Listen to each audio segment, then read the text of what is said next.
Bismillahirrohmanirrohim. Alhamdulillahirabbil alamin. Allahumma sholli ala sayyidina Muhammad wa ala ali sayyidina Muhammad. Assalamualaikum warahmatullahi wabarakatuh. Selamat berjumpa kembali di DNA Islam Channel. Apa kabar kalian? Semoga tetap selalu dalam lindungan Allah Subhanahu wa Ta'ala, dimurahkan rezekinya, dipanjangkan umurnya. Amin ya robbal alamin. Di video kali ini saya akan membagikan pengetahuan yang saya rangkum dari berbagai sumber, yaitu amalan ini ampuh menolak bala bencana dan mengobati penyakit. Sahabatku yang beriman yang dikasihi Allah, mohon simak video ini hingga akhir agar tidak salah dalam pemahaman.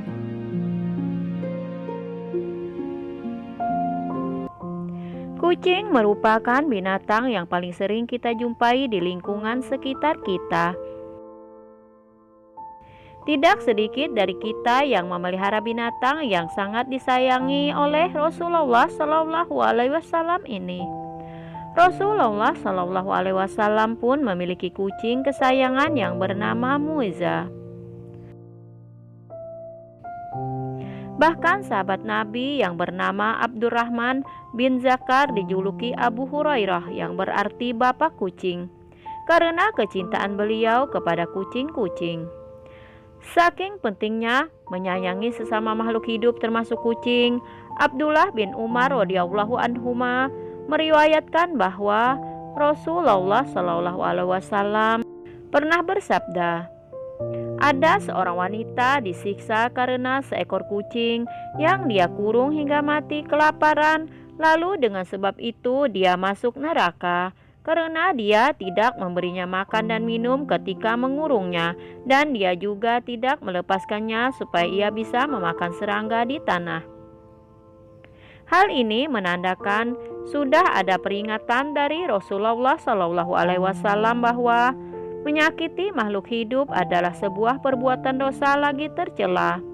Namun pada kenyataannya masih banyak kucing terlantar di luar sana yang mendapatkan kezaliman dan tingkah buruk dari manusia, seperti ditembak, ditendang, dipukul, diinjak, dilempar ke dalam selokan, bahkan disiram dengan air panas. Padahal kalau kita tidak menyukai binatang tersebut, jauhi saja, jangan mengganggu apalagi menyiksanya. Mereka juga memiliki hak hidup sama seperti kita. Maka itu hal utama yang harus kita lakukan adalah berbagi makanan kepada kucing-kucing itu, karena kucing-kucing terlantar yang tak bertuan itu pasti sangat susah mendapatkan makanan. Meski kita hanya mampu memberi sedikit makanan kepada kucing-kucing itu, hal itu sudah merupakan sedekah. Tirulah negara Turki yang makmur dan sangat maju, karena pemerintahan di sana memperhatikan binatang-binatang terlantar, seperti kucing-kucing, burung-burung, bahkan anjing. Kita dapat menjumpai tempat makan dan shelter khususnya binatang liar di sana. Binatang-binatang terlantar tersebut terawat cukup baik, dan warganya memperlakukan binatang-binatang itu dengan sangat baik. Sedekah kepada kucing selain mendapatkan pahala yang besar seperti yang dijanjikan oleh Allah Subhanahu wa Ta'ala, keutamaan sedekah juga berfungsi untuk menolak bala dan bencana dan mengobati penyakit. Terlebih jika kita bersedekah dalam keadaan sulit. Dalam ayat-ayat Al-Quran dan hadis sudah banyak dijelaskan tentang bagaimana sedekah mampu menghindari seseorang manusia dari bala bencana serta menyembuhkan penyakit. Dengan bersedekah kepada kucing, maka akan meringankan beban hidup kita maupun beban hidup sang kucing dan menjadi pembawa keselamatan serta keberkahan dalam hidup. Itulah mengapa betapa dahsyatnya kekuatan sedekah itu jika dilakukan secara ikhlas dan konsisten.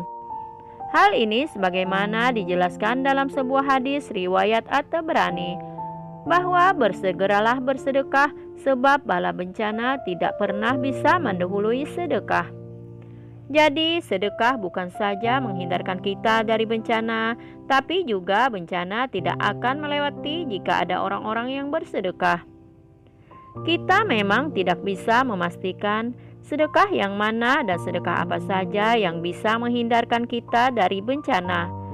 Namun sedekah tersebut bisa kita lakukan, termasuk salah satunya dengan memberi makan kucing-kucing terlantar, agar bencana tak sedikit pun melewati kita. Terkadang ujian atau bencana tetap akan datang kepada kita. Hal itu bukan berarti Allah tidak menyayangi kita dan tidak menilai sedekah kita. Namun itu adalah bentuk ujian. Apakah kita akan tetap bersedekah seperti biasanya walaupun bencana dan kesulitan sedang kita hadapi? Ketahuilah, sedekah di saat sulit justru lebih dahsyat dan nilai pahalanya lebih besar di sisi Allah Subhanahu wa Ta'ala. Sahabatku yang beriman yang dikasihi Allah, belilah semua kesulitanmu dengan bersedekah. Obatilah penyakitmu dengan sedekah. Obatilah orang yang sakit di antaramu dengan sedekah. Sedekah itu sesuatu yang ajaib. Sedekah menolak 70 macam bala bencana, dan yang paling ringan adalah penyakit kista dan sopak atau vitiligo. Sedekah bisa menjauhkan kita dari penyakit dan berbagai kesulitan yang datang dalam kehidupan kita. Jadi, jika banyak kesulitan dan hal-hal yang meresahkan muncul dalam hidup kita, maka bersedekahlah. Sedekah juga bisa membawa kedamaian hidup. Hal ini sebagaimana yang dijelaskan dalam hadis riwayat Abu Hurairah, bahwa setiap anggota badan manusia diwajibkan bersedekah setiap harinya selama matahari masih terbit. Kegiatan memberi makan kepada kucing juga merupakan sedekah. Hal ini sebagaimana sabda Rasulullah SAW. Pada setiap sedekah kepada makhluk yang memiliki hati atau jantung yang basah atau hidup, maka akan mendapatkan pahala kebaikan. Seseorang muslim yang menanam tanaman, tumbuh-tumbuhan yang kemudian dimakan oleh burung-burung manusia atau binatang, maka baginya sebagai sedekah. Hadis riwayat Bukhari dan Muslim.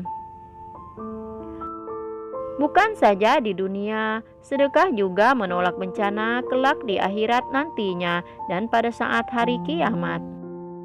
Hal ini sebagaimana diungkapkan dalam sebuah hadis, bahwa naungan bagi orang mukmin pada hari kiamat adalah sedekahnya. Hadis riwayat Ahmad.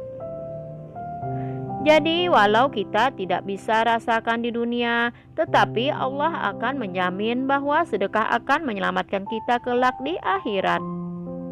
Kita hanya bisa berdoa dan berharap agar semua itu bisa kita dapatkan juga di akhirat kelak.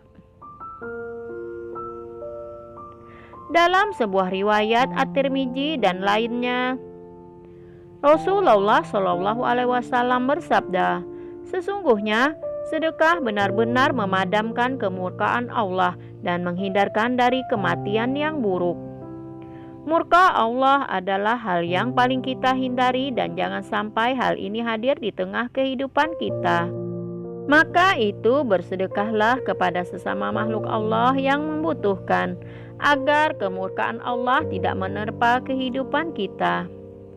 Telah banyak lagi kisah-kisah nyata dari bersedekah kepada manusia maupun hewan-hewan seperti kucing dan hewan lainnya yang bisa menyembuhkan penyakit dan terhindar dari pencurian dan perampokan dan berbagai kisah-kisah lainnya yang bisa kita ambil sebagai hikmah dan pelajaran hidup. Tentunya Allah Subhanahu wa Ta'ala Maha tahu segalanya amalan kita dan Ia akan membalasnya. Wallahu a'lam bishawab. Sahabatku yang beriman yang dikasihi Allah, demikianlah yang dapat saya bagikan hari ini. Semoga bisa bermanfaat untuk kita semua. Terima kasih sudah menonton. Sampai berjumpa kembali di video selanjutnya. Wassalamualaikum warahmatullahi wabarakatuh.